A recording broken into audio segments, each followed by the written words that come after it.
चावल बोरियों में आटों में बिक रही है, कंट्रोल भी वही है, वो भी वही। ठीक है, कब तक होगा सर, कुछ उम्मीद?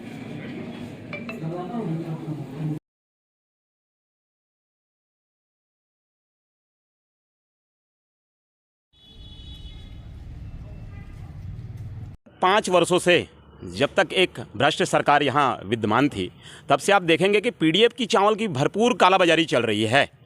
ऐसा लग रहा है कि दुर्ग जिले में नहीं, समूचे पूरे छत्तीसगढ़ पर ये पीडीएफ की चावल की बड़ी धांधली चल रही है। इसमें बड़े बड़े दुकानदार, बड़े बड़े दलाल और बड़े बड़े राइस मिलर लगे हुए हैं और उसको सह दे रहे हैं ये अधिकारी। इसकी मांग को लेकर हम आए थे। ऐसा लग रहा है कि जो सोसाइटी से जो चावल मिल रहा है वो चावल किसी के घरों पर पकता नहीं, वो चावल सीधा बेच दिया जाता है, या तो कंट्रोल से सीधा बेच दिया जाता है या फिर वो लाकर सीधा दुकानदारों को दे देते हैं, दुकानदारों के द्वारा वो मिल में पहुंच जाता है। तो ये बड़ी धांधली है एक, जिससे बहुत बड़ा राजस्व का नुकसान है सरकार को, शासन को, प्रशासन को। वो चावल तत्काल पैक होके तत्काल फिर राइस मिल के द्वारा शासन तक पहुंचती है और शासन से पहुंच के फिर दोबारा रिपीट होता है। बार बार हमारे आवेदन देने के बाद भी यहाँ से हमको ये बोल दिया जाता था कि उस चावल में बोरा नहीं है, इसलिए हम कार्रवाई नहीं करेंगे। हम आपके माध्यम से बताना चाहते हैं कि इस चावल पर एफआरके एक मिला रहता है, जो किसी चावल में नहीं मिला रहता। आप जाके किसी चावल दूसरा उठाएंगे उसमें मिलेगा नहीं। एक मल्टीविटामिन के लिए शासन के द्वारा एक ग्रोथ बना के एफआरके को उसमें मिलाया जाता है।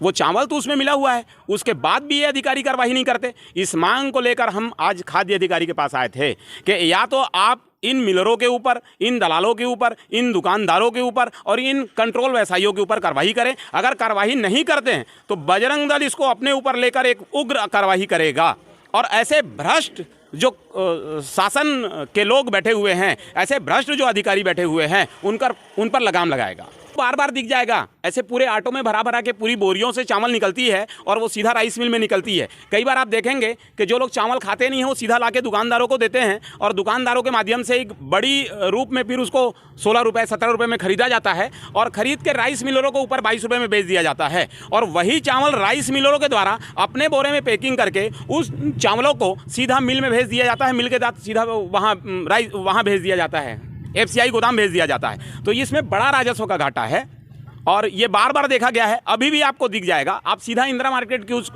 मार्केट चावल लाइन में कूच करिए, आपको दिखेगा कि कैसे वो चावल बिक रहा है और कैसे लोग ऑटो में लेके निकल रहे हैं।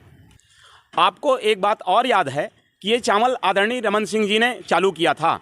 उनका नाम भी चाउर वाला बाबा के रूप में है। उनके द्वारा जो चावल गरीबों के हित के लिए प्रदान किया गया था, उस चावल पर कालाबाजारी होना और उसको भ्रष्ट रूप से करके अधिकारी और प्रशासनिक लोग बैठकर और दलालों के माध्यम से उसके ऊपर खाना पूर्ति करना और इसको बाहर बिचौलियों को देना और बेचना, ये सरासर अनिहित है।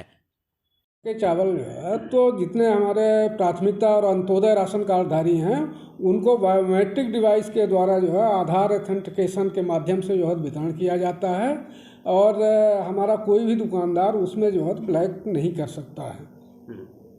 जाकर के उस चावल को जो है ज़रूर बेचते होंगे, उसके लिए हम कुछ भी नहीं कह सकते। नहीं, ये एफआरके चावल शासन के द्वारा जो है तो ये अपना अंत्योदय और प्राथमिकता कार्डधारियों को एफआरके मिक्स चावल ही जो है वितरण किया जा रहा है।